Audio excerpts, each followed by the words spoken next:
সংবাদ তো তখনই হয় যখন এটা নেগেটিভ হয়, তখন সেই সংবাদ হয়। একজন মানুষ খেতে পারে না সেটা সংবাদ, কিন্তু রেগুলার খাচ্ছে এটা সংবাদ না। এখন যদি এমন বলে একজন কাছে কাছে বলতেছে আমি 1 বছর না খেয়েছিলাম, 1 বছর ভাত খাই নাই, তারপর থেকে 1 বছর ভাত খাওয়া কেন, তখন আমার দাঁত ছিল না, ছোটবেলায় আমার 1 বছর দাঁত ছিল না, সেজন্য আমি ভাত খাই নাই।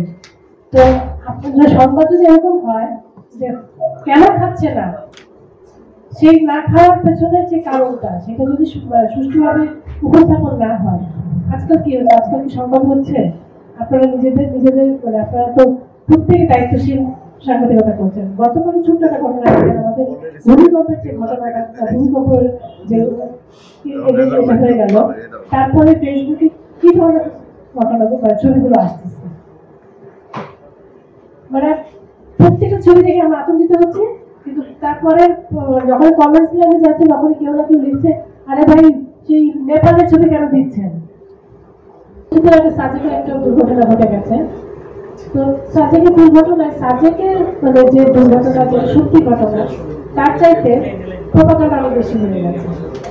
কেউ বলছে পাহাড়ি বাঙালি ক্র্যাশে হয়েছে, কেউ বলছে ইচ্ছাকৃত, অনেক কিছু হয়েছে। আমরা যখন গেলাম সাজেকে, যাওয়ার পরে সেখানে পাহাড়ি বাঙালি এদের তো বেশিরভাগই জমি লিজ দেওয়া, পাহাড়িদের কাছ থেকে, যেটা আমরা আদিবাসী বলি বা ক্ষুদ্র নির্গোষ্ঠী বলি, তাদের কাছ থেকে জমি লিজ নিয়ে বাঙালিরা সেখানে ব্যবসা করছে। তাদের মধ্যে কোনো সমস্যা নেই, যারা লিজ দিচ্ছে তাদেরও সমস্যা নাই, যাদের দোকান পুড়ে গেছে তাদেরও সমস্যা নেই, তারা মিলেমিশেই নিজেদের ব্যবসাটাকে আবার দিয়ে দাঁড় করাবে, সেই গল্পগুলো হচ্ছে, এই চেষ্টাগুলো চলছে।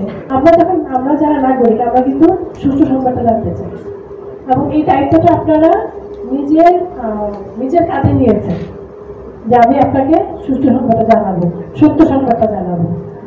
আপনি যদি সত্যের সাথে মিথ্যা মিশ্রণ করেন, আমি কিন্তু সেটাই বিশ্বাস করবো। এবং এই সত্য মিথ্যা মিশ্রণের মধ্য দিয়ে অনেক অনেক দুর্ঘটনা ঘটে গেছে সারা পৃথিবীতে, শুধু বাংলাদেশেই না। হয়তো পরে সত্যটা উদ্ঘাটন হয়, কিন্তু তাতে কিন্তু যে দুর্ঘটনা যেটা ঘটে যায় সেটা কিন্তু আর কখনো যায় না।